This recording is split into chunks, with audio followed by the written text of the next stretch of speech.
Boa noite a todos. Sempre ouvi dizer que santo de casa não faz milagre. E eu de santo nada tenho, mas sou de casa, porque nasci aqui em Garibaldi, no ano de 1949, filho de pai ferroviário e mãe do lar. Eu sou dessa terra, nasci aqui e, casualmente, a minha primeira palestra fora de Caxias do Sul está sendo aqui, né? Mas nós vamos falar sobre Jesus sendo nosso modelo e guia. Fala-se muito em Jesus, mas sempre enaltecendo seu sangue e sua morte, e quase nada de sua vida. A nós humanos, o lado trágico dos acontecimentos é que são notícia. Com Jesus não ia ser diferente. Mas hoje eu estou aqui para falar diferente. De um Jesus vivo, amoroso, amigo e irmão.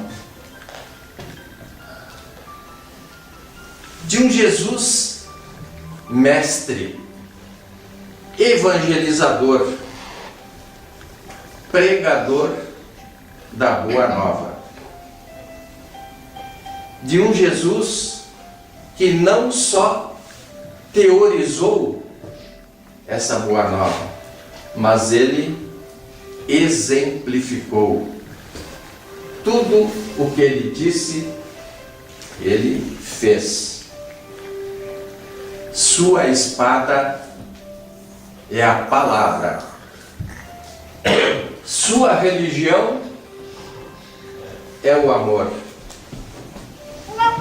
Seu exemplo é a abnegação. Seu propósito, o amor entre irmãos.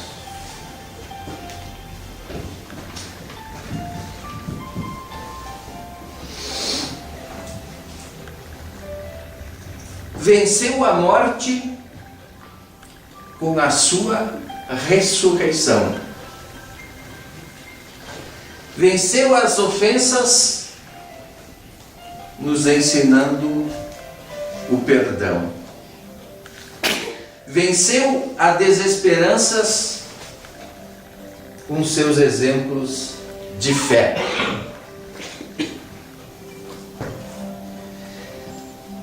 Venceu o mal praticando o bem. Venceu o preconceito através de sua humildade. Venceu a guerra, nos deixando a paz. Para que Jesus possa ser nosso modelo e guia, precisamos conhecê-lo com profundidade. Será que realmente o conhecemos?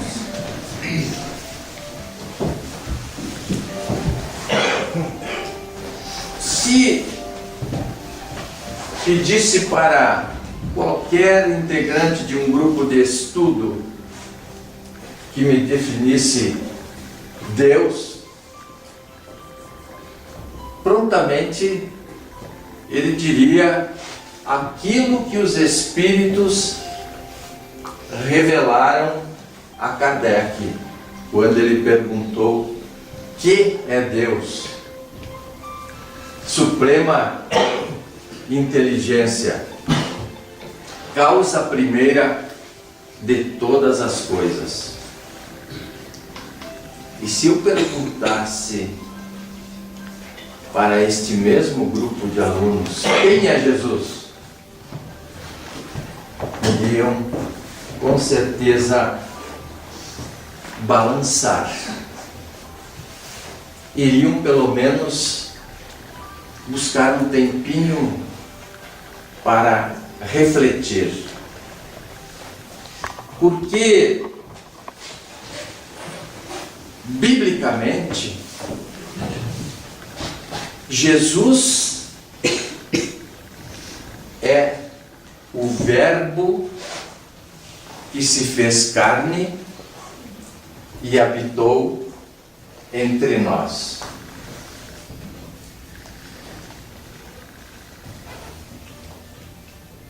O povo em geral costuma dar essa mesma definição de uma forma mais simples. Jesus é o Filho de Deus feito homem. Mas e ele, Jesus? Como ele se autodefinia?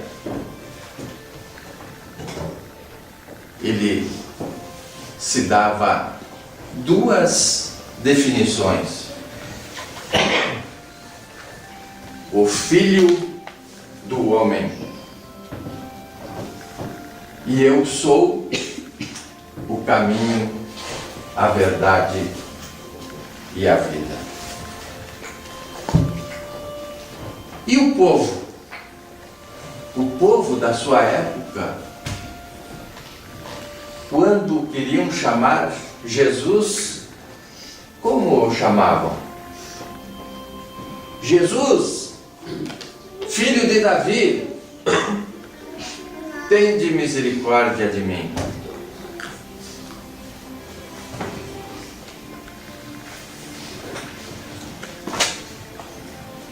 Qual desses Jesus serve para nós de modelo e guia?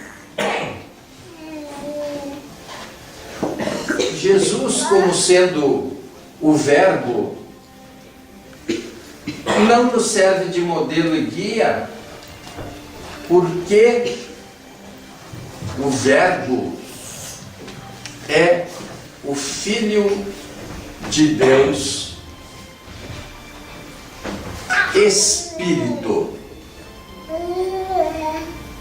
Ou seja, Jesus, antes de ser Jesus, era o Verbo. E o Verbo se fez homem e habitou entre nós. E aí, o seu nome passou a ser Jesus. É esse Jesus e aquele que também ele costumava dizer que ele era filho do homem. E esse, eu sou o caminho, a verdade e a vida, que ele vai ser nosso modelo e guia. Por que Jesus precisou habitar entre nós, não como sendo o Verbo? Porque se o Verbo é Espírito, nós que trabalhamos com os Espíritos, sabemos que para falar com um Espírito é necessário que ele incorpore um médium. E se não o vemos, pelo menos o ouvimos. E E Deus tinha um propósito. E viu que o mundo estava numa situação bastante ruim, indo de mal a pior. O que nós fazíamos? Nós crucificávamos as pessoas. Nós queimávamos as pessoas. Nós apedrejávamos. Nós enforcávamos, decapitávamos, duelávamos. E ele começou a fazer um projeto de recuperação da humanidade.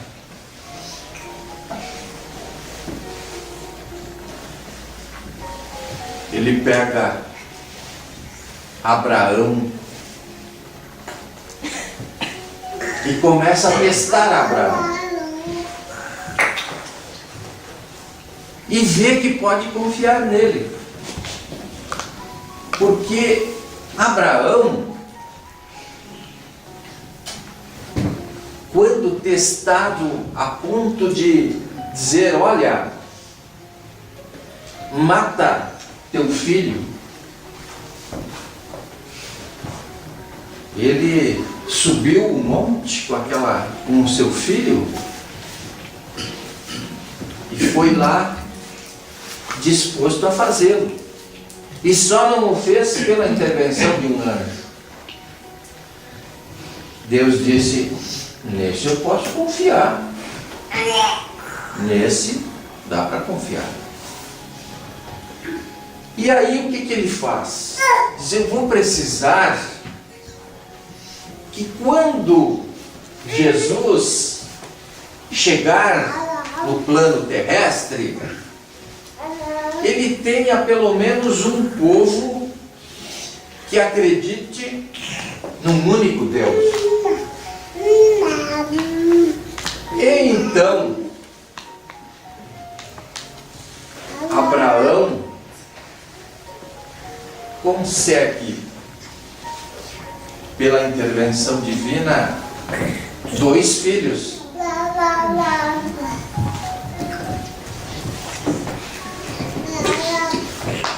Isaque e Ismael. Ismael nasceu antes, filho de Abraão com uma escrava,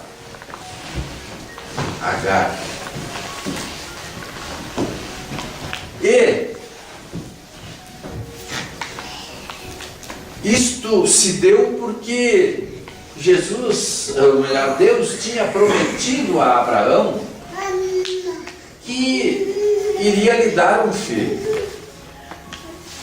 Ele conta isso para sua esposa, Sara ou Sarai,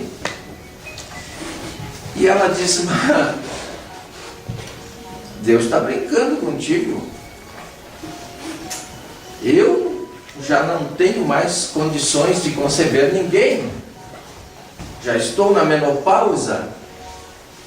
Como vou conseguir? E ela, meio que com piedade de Abraão, que queria tanto ter um filho, diz, olha, serve-te de tua escrava. E ela concebe Ismael. 12 anos se passaram. Não sei se esses 12 anos são iguais aos nossos, né? Porque todo mundo vivia 800, 900 anos naquela época. Hoje nós não conseguimos viver 100. Mas, passados 12 anos, eis que Sara concebe Isaque. E desses dois surgem duas ramificações religiosas, né?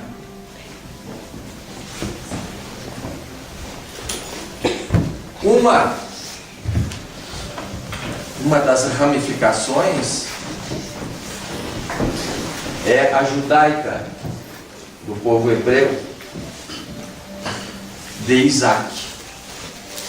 E outra ramificação, a dos muçulmanos, a do seu irmão. E Deus, refletindo sobre a situação que nós nos encontrávamos aqui, nos matando de todas essas formas que eu lhes falei, disse o seguinte: eu vou precisar que quando Jesus chegar na terra, ele tenha um povo que acredite num único Deus. E aí ele escolheu esse povo hebreu porque acreditava nesse único Deus. Os demais povos eram politeístas, acreditavam em vários deuses.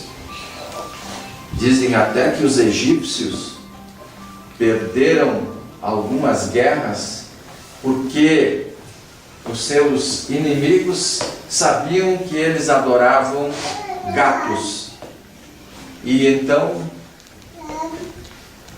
na frente, a primeira leva de inimigos levava consigo os gatos.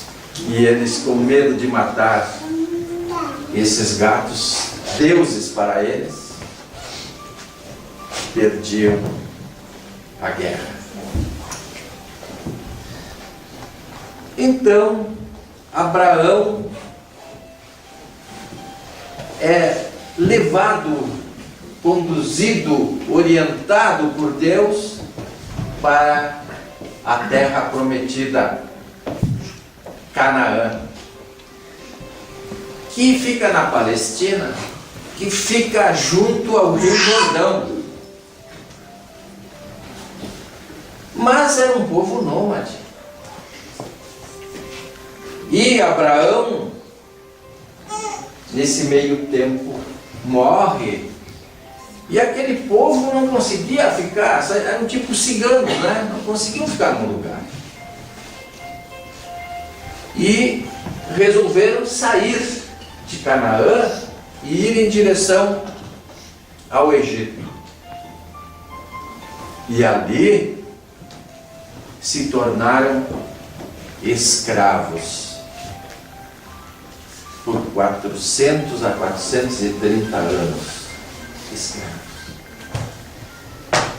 Mas o planejamento de Deus estava feito. Eu quero o povo hebreu aonde? Em Canaã. Eis que nasce Moisés. Na época em que o rei, temendo o crescimento populacional dos hebreus ser muito grande e de repente tomarem o seu trono, ele manda matar os meninos recém-nascidos. E por um milagre, Moisés se salva e é adotado pela filha do rei. E mais coincidentemente ainda, esta filha do rei precisava de alguém que amamentasse Moisés. E coincidentemente, por aquelas coisas divinas que nós conhecemos, pela intervenção, a própria mãe de Moisés o alimenta. E Moisés cresce junto com o seu irmão Ramsés.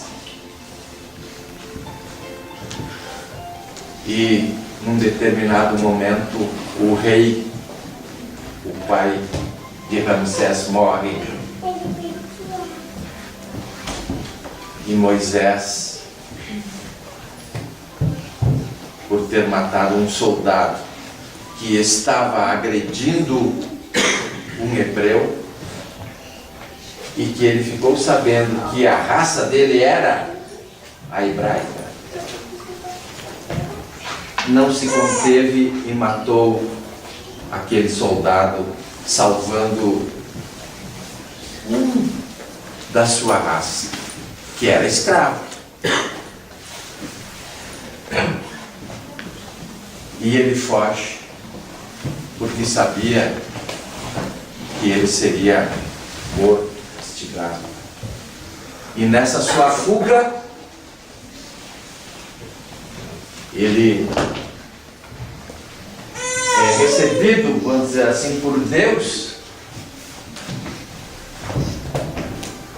que lhe pede que tire o povo hebreu da escravidão. Mas como? Eu estou até fugindo do Egito, como? Vai lá e faz o que eu estou te mandando.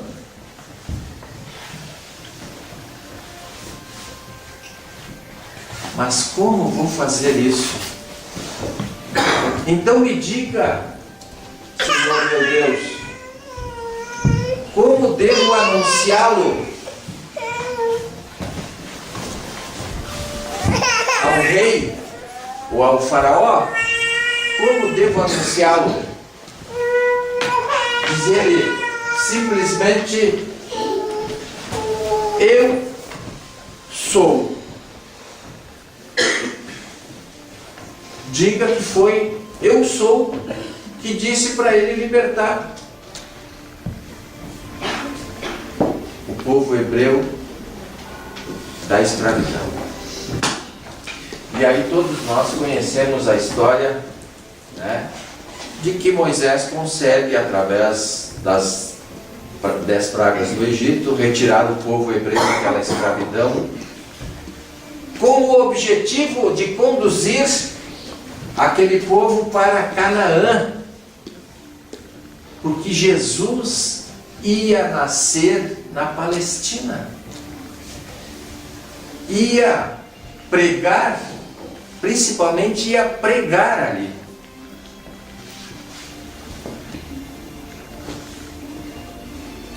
E então Deus providencia para que Moisés receba os 10 mandamentos e que ele siga em direção a Canaã, a terra prometida. Mas eis que Moisés sobe o Monte Sinai, recebe os 10 mandamentos, desce e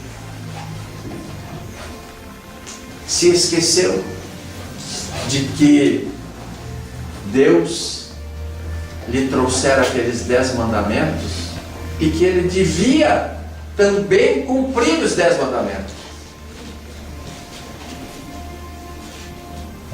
E eu até digo o seguinte, que se Deus colocasse mais um mandamento dos 10, se ele tivesse falando com pessoas da nossa atualidade, ele teria colocado mais um mandamento: revogam-se as disposições em contrário. Toda lei nossa tem isso, não é mesmo? Revogam-se as disposições em contrário. Ou seja, Moisés, as tuas leis serviram para disciplinar esse povo até aqui. Daqui para frente, rasga tudo, esquece tudo e prega os 10 mandamentos. Moisés, se sentindo velho, vendo que suas forças estavam esvaídas, nomeia um substituto para levar o seu povo do deserto até Canaã.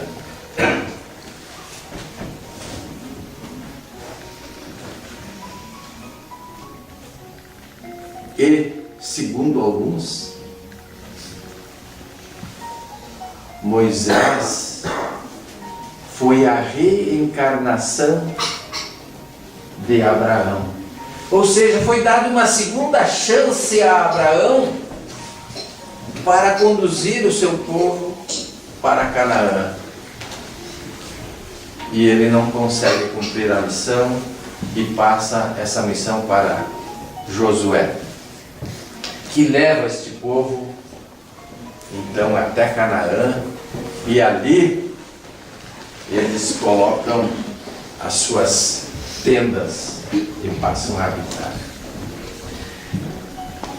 Vejam todo um planejamento de Deus, que só na escravidão desse povo hebreu durou mais de 400 anos. Dizem que a preparação de Jesus para vir para cá, deixando de ser o Verbo para habitar entre nós, demorou em torno de 1000 anos. Então houve todo um planejamento do plano espiritual. Não foi assim, ao acaso, que essas coisas todas aconteceram. E eu me pergunto, às vezes, refletindo sozinho, se Jesus não teve nenhuma doença, diz que nenhuma cárie ele teve, se nós não o matássemos, do que ele iria morrer? Será que conseguiria morrer de morte natural, sem nunca adoecer? Então, gente, eu até distribuí para o Rodrigo a palestra que Jesus fez sobre o amor ao povo essênio numa caverna, antes de sair para pregar. Ele pediu àqueles que estavam ali na caverna que saíssem e pregassem a boa nova, que é o Evangelho de Jesus. E claro, aqui está essa palestra, que são 1, 2, 3, 4, 5 folhas, que para vocês terem conhecimento do que Jesus pregava, seria necessário se ler tudo isso que está aqui. Mas eu vou fazer só a introdução, que diz assim: imaginem Jesus numa caverna falando para os essênios. Ele diz assim: filhos diletos, que o Senhor vele por todos, todos vós, sempre e sempre.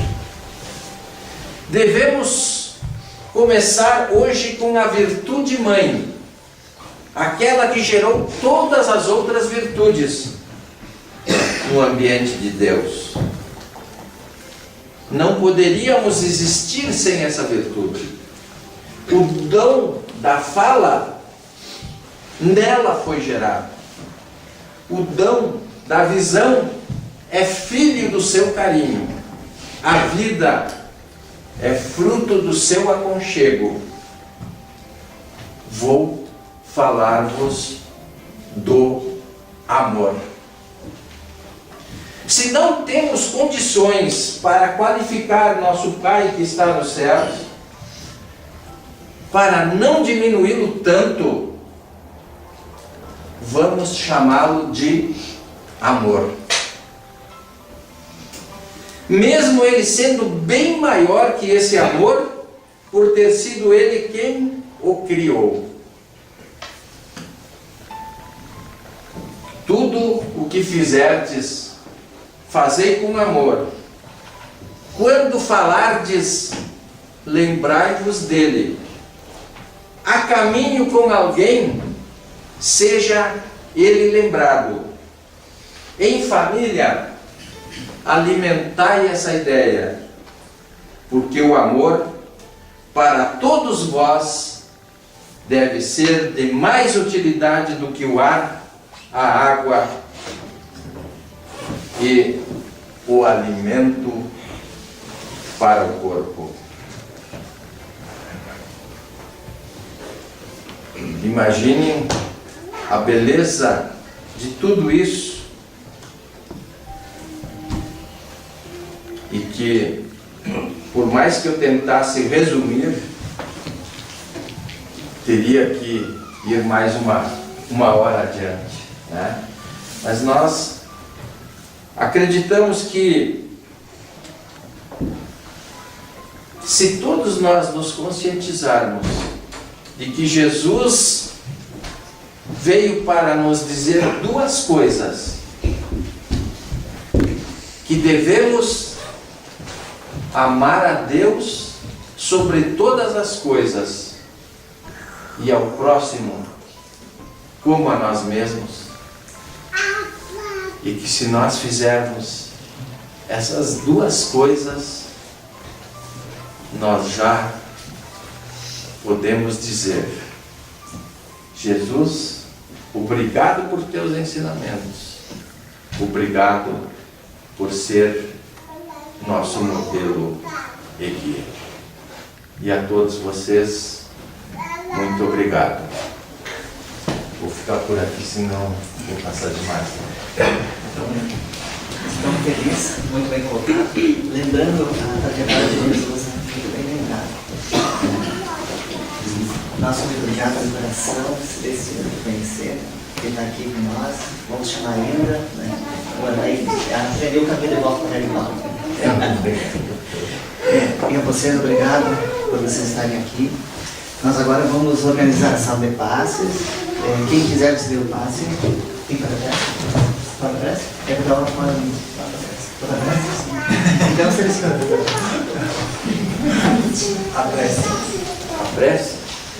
É para ser selecionado.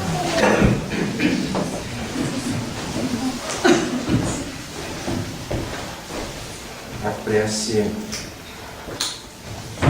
é algo que nos liga ao nosso Criador.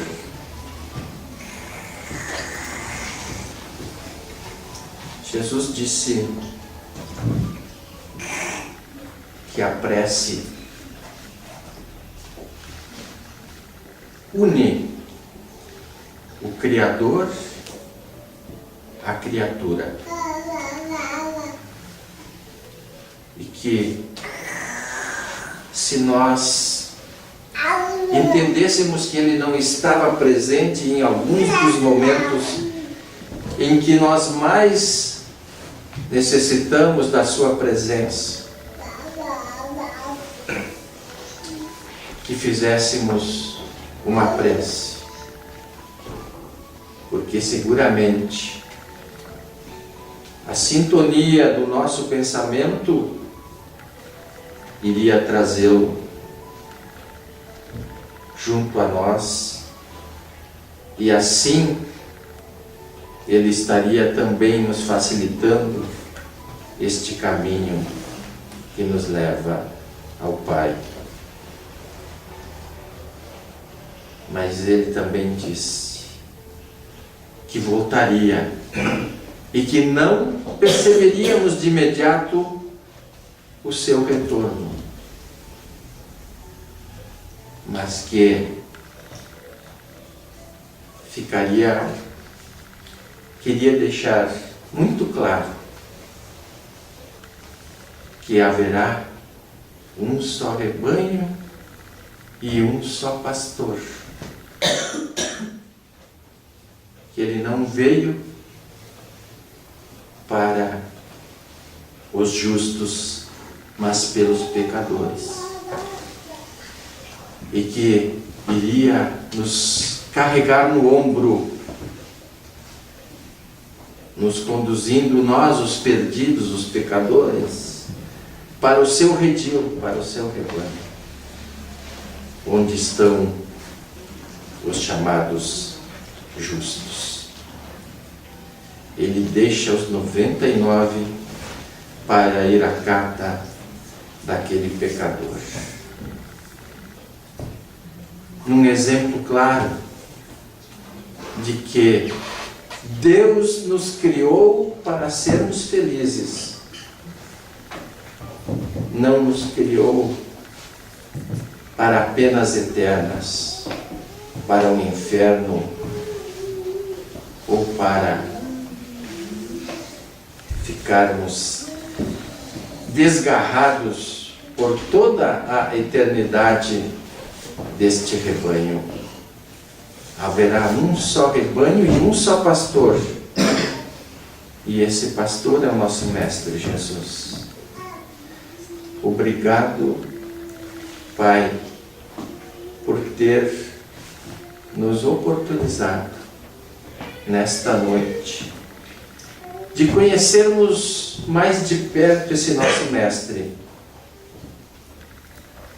Obrigado pela presença de espíritos encarnados e desencarnados que aqui se encontram. Obrigado por esta doutrina maravilhosa que tem nos enriquecido em conhecimentos. Obrigado pela verdade. A verdade nos liberta.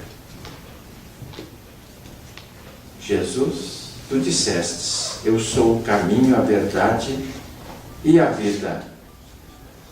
Nos libertastes do maior de todos os pecados, a ignorância.